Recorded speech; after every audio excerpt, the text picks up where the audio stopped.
Despite all the praise, this series still receives nearly a decade after the last installment was released. I was still extremely skeptical going into the Batman Arkham trilogy.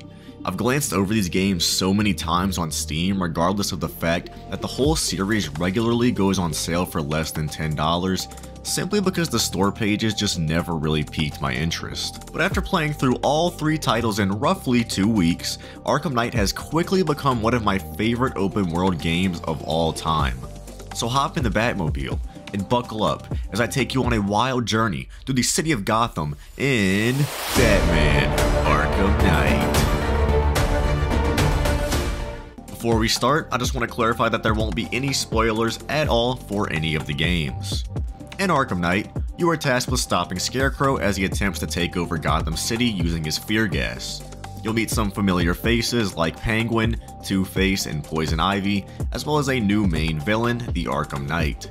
And throughout this wonderful journey, we'll explore one of the most beautiful, handcrafted open worlds to ever bless your monitor. Gotham City is just one of very many highlights you'll find throughout the runtime of this incredible experience. Ranging from bright neon lights to dark foreboding alleyways, Arkham Knight sets a dark and mysterious but not terrifying tone with its incredible use of lighting and cinematic weather effects that perfectly capture the essence of Gotham and translates it into a sprawling open world that feels like a living, breathing city overflowing with content at every corner. First of all, there are 3 different islands to explore, each with their own unique aesthetic, and when added together they bring the size of the map to roughly 5 square kilometers, which isn't massive by any means, but in my opinion it's a great size that strikes a balance between quality and quantity, meaning that the map is large enough that it feels open and there's lots of unique areas to discover and explore, but at the same time it's not so massive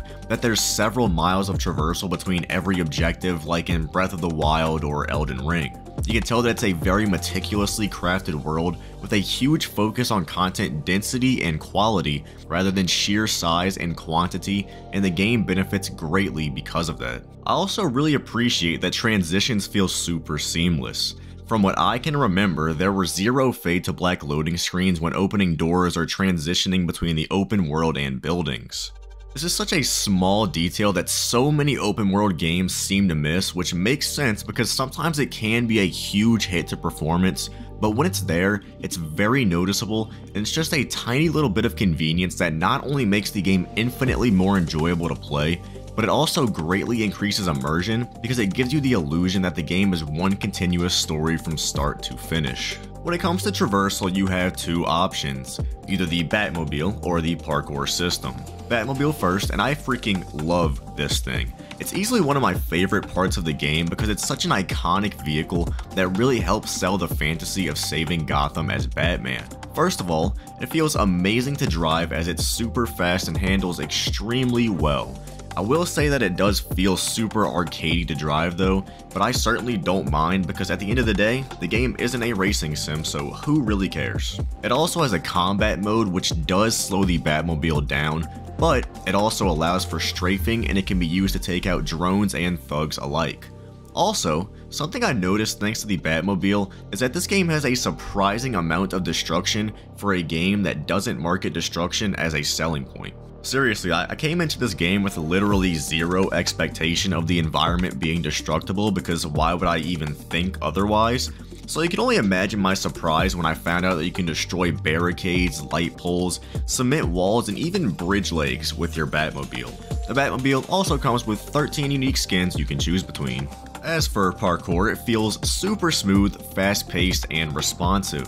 You can dive bomb during a glide to gain speed, swing between buildings with your grapple gun like Spider-Man, and vault over ledges with no delays and practically 0 effort thanks to an incredible parkour system that's not only incredibly easy to learn and master, but it's super intuitive and meshes perfectly into regular gameplay. You can go straight from combat into parkour in a matter of seconds and vice versa. I also really love not having fall damage. It's a very small detail, but it makes parkour feel so much better regardless because you can just have fun without worrying about any sort of penalty for missing a jump or trying to grapple a ledge too late. Overall, travel was done perfectly in this game, and having the option to use either the Batmobile or Parkour depending on whatever one you simply just enjoy more because they're both equally efficient is a massive breath of fresh air from games that shoehorn you into using one method of travel for maximum efficiency. In terms of content to complete, you have the main story as well as episodes which put you in the shoes of a different character with a new story to play through and over a dozen different types of side missions to complete, ranging from stopping bank heist to tracking down a freaking man-bat creature. There's also AR challenges scattered across the map, which are, as the name would imply, just short little challenges that task you with completing a very specific objective for a high score. If you enjoy what you're seeing so far, consider hitting that like and subscribe. It really helps the channel, and it's not like you have anything to lose besides your virginity anyway, so back to the video. There are some pretty unique missions, but for the most part, it's pretty much just go here and fight this group of guys, except one time you'll be fighting Two-Face's men, and the next time it might be Penguin's thugs. This certainly is not a bad thing, however, because let me tell you, the hand-to-hand combat in this game is something truly special. When I say that this is the absolute peak of hack and slash melee combat, that is not an exaggeration in the slightest, because I have never enjoyed this type of melee combat more in my life than in Batman Arkham, and I would even go as far as to say that if literally nothing else about this game seems interesting, you should pick it up simply for the combat because it's so freaking amazing. Now, I will admit that it does feel super spammy at first, but once you get better at pulling off combos, parrying, and dodging, it goes from cookie clicker to Dark Souls real fast, and as you get better, the game greatly rewards your skill with bonus XP depending on how you perform during the encounter. For example, if you take no damage, use gadgets, or get a max combo, you'll be granted bonus XP. On the topic of XP, there are a shit ton of upgrades you can obtain through leveling up, ranging from simple stat buffs to full-on combos. Back to combat, there is a shockingly large variety of enemies you'll be encountering. The game starts off relatively tame with generic thugs that can be taken down with parries and basic melee attacks, but as it progresses further, you'll start to run into much tougher enemies like minigunners who can only be damaged through a series of alternating attacks and parries.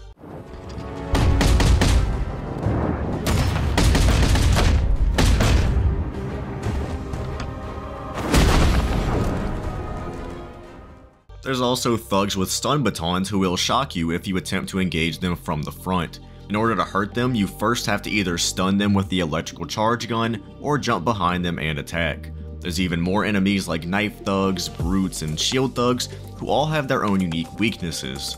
So the game not only heavily incentivizes, but oftentimes literally requires you to make use of your full kit, which sometimes includes gadgets. Speaking of gadgets, there are a lot of them to choose from, such as the iconic Batarang for quick takedowns, explosive gel for blowing up structural weak points, and the remote hacking device for taking down drones and turrets.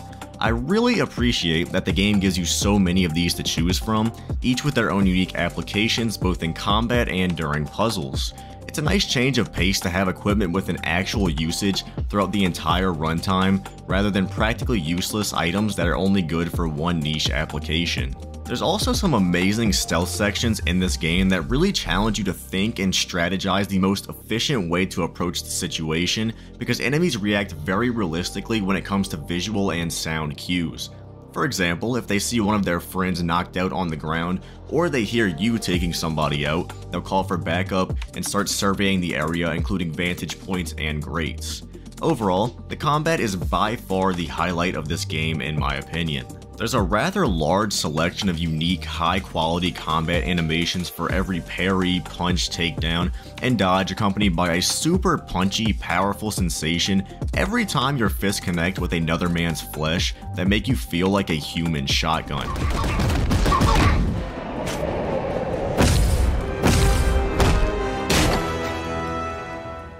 Unfortunately, though, I did find a lot of the boss fights to be really mediocre, as they were mostly just gimmick fights that didn't test the combat knowledge and awareness you gained up until that point. With all the gameplay stuff out the way, I really just want to take a moment to appreciate the sheer quality of this game, starting with the graphics. Simply put, the game is just beautiful. Even in 2024, this is one of the best looking games I've ever played thanks to its incredible usage of cinematic effects and lighting. It really makes you feel like you're personally experiencing a night in Gotham City as Batman.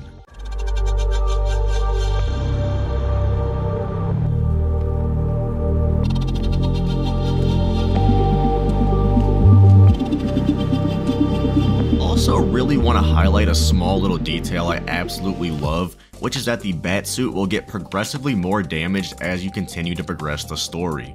Speaking of the Batsuit, you get to choose from 21 different skins, which is pretty neat. Finally, the audio in this game is incredible. If you weren't aware, there are quite a few very famous actors here giving extremely professional, high-quality performances. You have Kevin Conroy as Batman, Jonathan Banks as Commissioner Gordon, and Troy Baker as Two-Face. I also really enjoy all the background dialogue from the thugs. There's a ton of unique dialogue lines, and it's actually surprisingly fun to just sit back and listen to them have conversations sometimes. Oh, this is like Arkham City. We've got the whole damn place to ourselves. So I tried one of those question mark games they have around here. Pretty fun. Couldn't do it though. We'll break the bat. I know it. We've got the numbers. We just keep attacking. Overall, Arkham Knight is an incredible open-world Batman game filled with tons of high-quality, polished content alongside the best combat system I've ever had the pleasure of playing. If you enjoy either open-world games, Batman, deep, rewarding melee combat, or maybe even all three of these, you absolutely cannot miss this game, even if you decide to just skip the first two. Thanks for watching. Goodbye.